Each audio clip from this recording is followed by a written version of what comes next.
the solo training series. I'm Sensei Chris Leventis from the Academy of Self-Defense. Continuing on our look at classical technique, these next two techniques are typically packaged together in our system. It's called pivot, takedown, hold down, or shihunage in Japanese, four-corner throw. I'll demonstrate it first from a couple angles, and then we'll go from there in the explanations. These are done from the same side grip.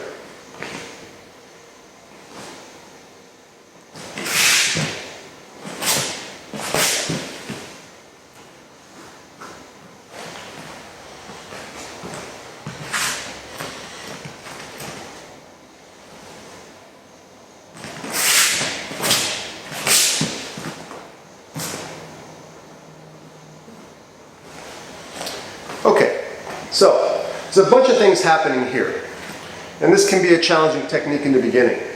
The first thing I make sure students understand is the controlling of the pain and what the pain forces the uke or the attacker to do.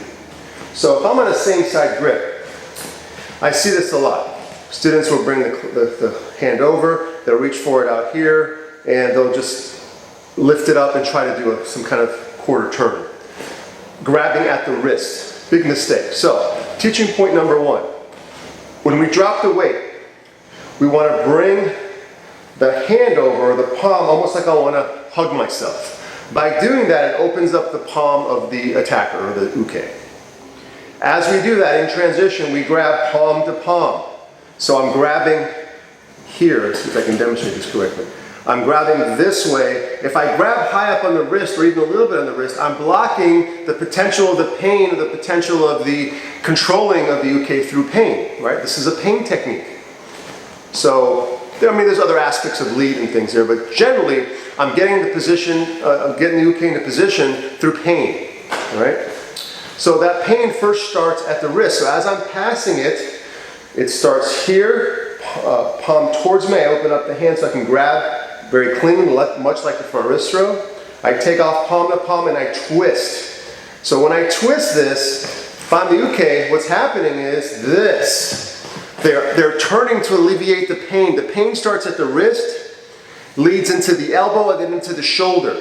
The uke should be feeling pressure, or the attacker should be feeling pain throughout this whole process right now in this arm. And I made a difference there because your partner in class should be feeling pressure.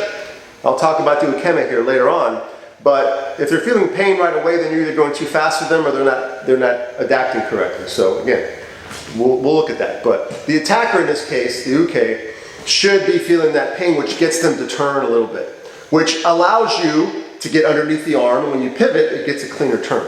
Okay? But if you don't start off that chain of events by correctly grabbing the palm to palm and twisting out to get them to make that turn, then the technique falls apart right away. Okay, so when I'm here, and assuming I do that correctly, of course I'm dropping my weight, and I'm here. Now when I go to make the step, I'm going to turn. As I'm doing this, I'm turning my feet forward like I'm skiing, right? Feet have to be totally pointing in the same direction. I see this a lot too. Students will turn, they'll turn this foot, keep this kind of in a hammy. Well, you're losing a lot of your efficiency here because then I have to turn forward, or if I don't turn forward, then I get separation, and it breaks down. This is one of those techniques where you have a huge potential to break down early, and then it just starts getting worse and worse and worse down the road, okay? So, when you're teaching this, make sure that you're adamant about that beginning part when you're practicing this, focusing on doing that first part correct, because everything else will come easier if you do that. Okay, so we're here, palm to palm, extend, feet turn, I get low. Remember, the golden rule for this one is I don't want to step through and raise the arm to make it easier for myself. Okay, I want to get lower than the arm. And now, when I step under the arm, if I wait to step underneath first and pass the arm and pivot, it's too late. I'm going to compromise position here. Okay, so I always tell my students, imagine the arm having a pane of glass in front of it, a thin pane of glass. When you break that glass, that's when you pivot. Okay? Again, I'm a visual person, so I like to give my students those visual cues. So if I'm here,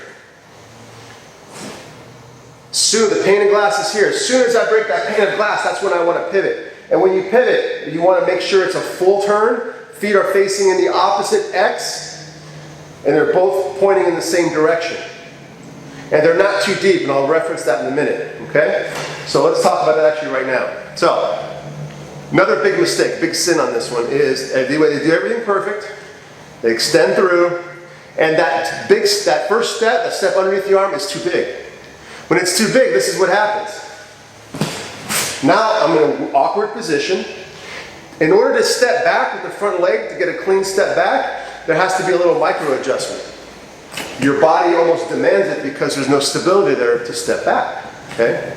So, how do we rectify that? Shorter step than you think you need. So I'm here, pivot.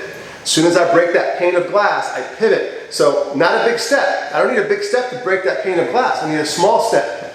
So now I've broken it, pivot. Now I'm in a much more manageable position. So let me pivot this way so you can see, okay? Now, being able to step back in one movement, it's easy because I have that stability. That tripod leg is there to help support me, okay? So at this point, I've pivoted. I'm getting the uke to scratch their shoulder. I'm very close. Our shoulders should be touching. If you're too far away on this one, I've lost control of the technique.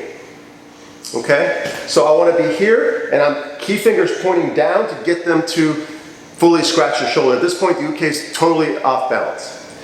Now at this point, I'm stepping back in one move. Imagine your wrist tied with a string from your wrist to your ankle. The minute the ankle steps, the arm moves. So this is a good way to practice. They should all move at the same time.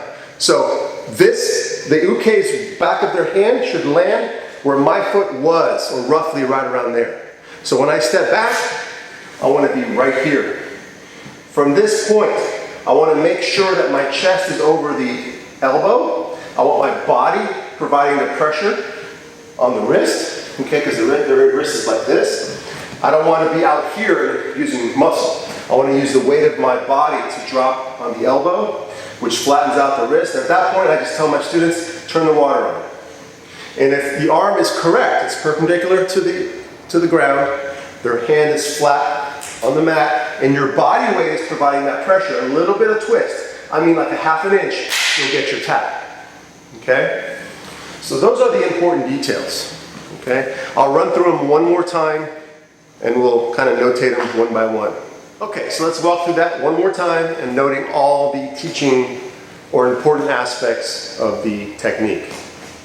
Okay, so from the same side grip, again the uke is in front of me, it's my right hand they would be holding with their left hand. Important point number one, this is kind of a combo thing. I drop the weight. As I drop the weight, my palm turns in like I want to grab my waist, which exposes the full palm of the uke.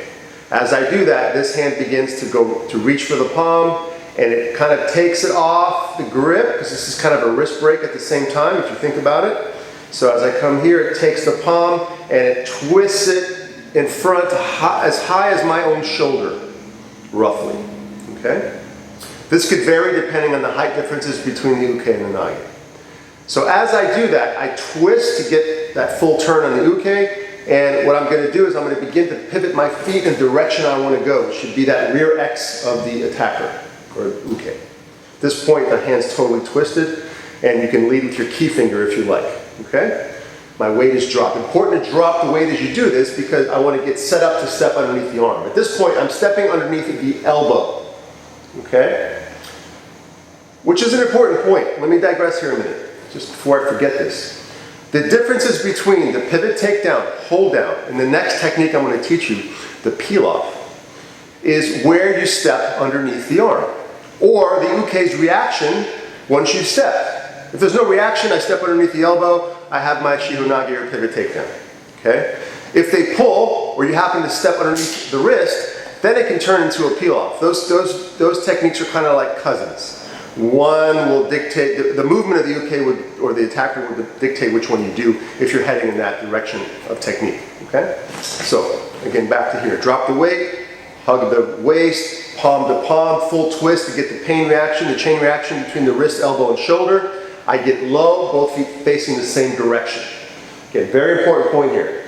I want to go in that same direction so I can be efficient. When I step underneath, again, imagine that pane of glass in front of the uke's arm. When I break that pane, I step underneath the arm and don't lift the arm to accommodate me. I get underneath the arm. Now, when I pivot, At the same time, I'll do this slow. When I pivot 180, this hand goes to the back of the uke's shoulder blade. I want to get him to scratch the shoulder.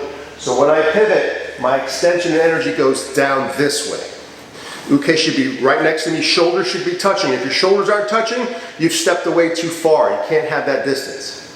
At this point, their shoulder is scratching, their hand is scratching their own shoulder. From this position, when I step back, again, imagine that rope tied from the wrist to the ankle. It steps back as far as it pulls it. So as it pulls it down, all at the same time, right to me. My shoulder now should be over the elbow. So when I put my hand on top of the elbow, my body weight naturally compresses that wrist. This is the uke's wrist on the ground. Now, once I have that compressed, I gently twist, turn the water on, and you should get that tap in the smallest of turns, maybe half an inch at best. If you don't get that tap right away, you've lost your slack, so you got slack somewhere, something broke down. Okay? So I hope that explains the important details of this. There's a lot going on, but especially new students watching this that just got this technique, the most important part of this is the beginning.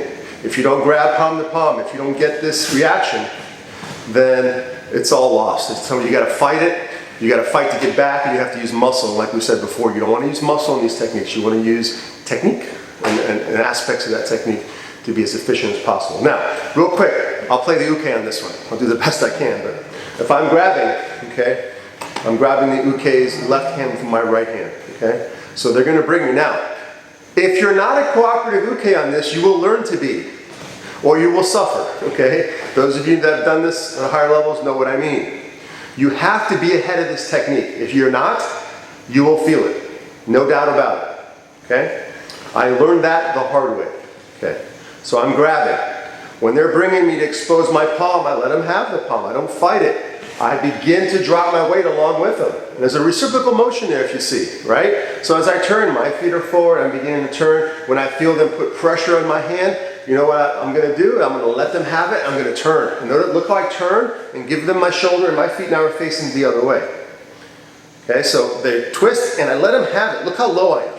I'm here and I'm low. I don't want to fight this. I see this all the time. People stay straight up as an uke, and their partner's trying to fight to bring them back, and the person that causes more pain is going to win on this one. So generally that's the nage. So I'm going to let him have it.